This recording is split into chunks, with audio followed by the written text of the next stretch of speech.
সারা জীবন আটকে রাখতে পারবে না। 2026-এ আমাদের সরকার আসবে, তখনই আমরা মন্দিরে ঢুকবো। মন্দিরে তালা দেওয়া নিয়ে কটাক্ষ বিজেপি প্রার্থী অগ্নিমিত্রার। মূলত ষষ্ঠ দফায় ভোট হবে মেদিনীপুর লোকসভা কেন্দ্রের, এবং মেদিনীপুর লোকসভা কেন্দ্রে এক অন্যতম বিধানসভা হল নারায়ণগড়। ইতিমধ্যেই প্রচারের ঝড় তুলেছে বিজেপি প্রার্থী অগ্নিমিত্রা পল। তিনি তৃণমূল প্রার্থী জোন মালিয়ার সঙ্গে টেক্কা দিয়ে প্রচার চালিয়ে যাচ্ছেন। এদিন তিনি নির্দিষ্ট কর্মসূচি অনুযায়ী নারায়ণগড় মণ্ডল 1-এর অন্তর্গত বীরবিরা বাজারে মা শীতলা মন্দিরে পুজো দেওয়ার কথা ছিল। সেই মতো তিনি তার কর্মী সমর্থকদের নিয়ে উপস্থিত হন মন্দিরে, কিন্তু তিনি নির্দিষ্ট সময় মতো মন্দিরে এসে দেখলেন যে মন্দিরে তালা চাবি মারা, এমনকি মন্দিরে পুজো করার পুরোহিত নেই। এতে ক্ষোভে ফেটে পড়েছেন বিজেপি প্রার্থী। তিনি মন্দিরের বাইরে মালা দিয়ে প্রণাম সেরে কটাক্ষ করলেন তৃণমূলের বিরুদ্ধে। তিনি বললেন, আজকে বিজেপির প্রার্থী মন্দিরে পুজো দিতে আসবে জেনে মন্দিরকে বন্ধ রাখা হয়েছে এবং সেই সঙ্গে পুরোহিতকে হুমকি দেওয়া হয়েছে। এও হুমকি দেওয়া হয়েছে, আজকে যদি মন্দির খোলা হয় তাহলে আগামী দিনে চিরকালের জন্য এই মন্দির বন্ধ করে দেওয়া হবে। চিরকাল বন্ধ রাখা নিয়েও ক্ষুব্ধ অগ্নিমিত্রা। তিনি প্রশ্ন করলেন, চিরকাল বলতে কতদিন বলতে পারেন? কারণ 2026 সাল অব্দি হয়তো হতে পারে, কিন্তু 2026-এর পর আমাদের সরকার আসবে, তখন আর মন্দির বন্ধ রাখতে পারবে না।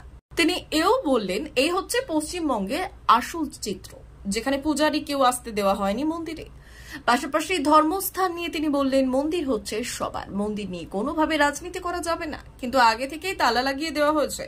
একটু উপহাসের সুরেই বললেন, অগ্নিমিত্রা পালকে নিয়ে এত ইনসিকিউর ফিল করছে কেন স্থানীয় তৃণমূল নেতারা? এতটা দুর্বলই বা হয়ে পড়ছেন কেন যে মন্দিরে তালা লাগিয়ে দিতে হবে? এরপর তিনি মমতা বন্দ্যোপাধ্যায়কে কটাক্ষ করতে গিয়ে বললেন, আর কত নিচে নামবেন মুখ্যমন্ত্রী মমতা বন্দ্যোপাধ্যায়? তৃণমূল ঠাকুরের পবিত্র স্থানেও রাজনীতি করছে। আমি আসছি বলে তৃণমূল নেতা বিমল ভূঁইয়া মন্দিরের পুরোহিতকে হুমকি দিয়েছেন, যাতে এখানে আমি পুজো দিতে না পারি, জনসংযোগ করতে যাতে না পারি। তৃণমূলের এইরকম হিন্দু বিরোধী মানসিকতার জবাব আগামী দিনে মেদিনীপুরের মানুষ দেবে। এরপরেই তিনি জনসংযোগে মেতে উঠলেন। মন্দিরকে বন্ধ রাখা হয়েছে। আজকে বিজেপির প্রার্থী অগ্নিমিত্রা পাল আসছে, তিনি পুজো দেবেন, সেই কারণে মন্দিরকে বন্ধ রাখা হয়েছে এবং হুমকি দেওয়া হয়েছে যে মন্দির যদি খোলা হয় তাহলে আগামী দিনে চিরকালের জন্য বন্ধ করে দেওয়া হবে। চিরকাল মানে কতটা বলতে পারেন?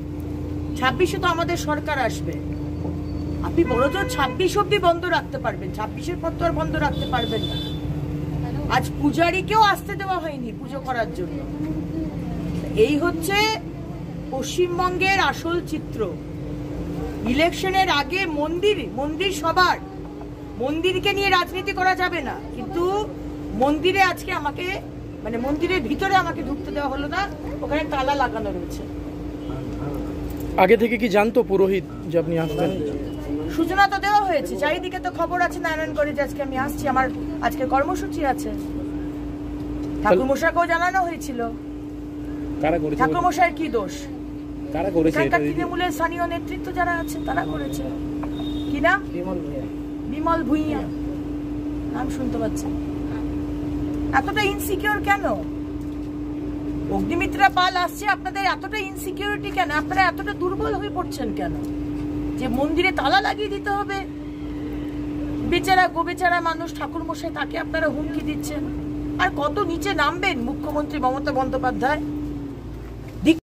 যদিও এই বিষয়ে উল্টো পথে হাঁটছেন তৃণমূলের সাংগঠনিক জেলা সভাপতি সুজয় হাজরা বললেন, উনি তো সব মন্দিরেই যাচ্ছেন, পুজো দিচ্ছেন, প্রচার করছেন, কোথাও তো বাধা দেওয়া হয়নি, কিন্তু এখানে কেন ওনাকে ঢুকতে দেওয়া হয়নি বা পুরোহিত আসেনি সেই বিষয়ে আমি কিছুই বলতে পারবো না।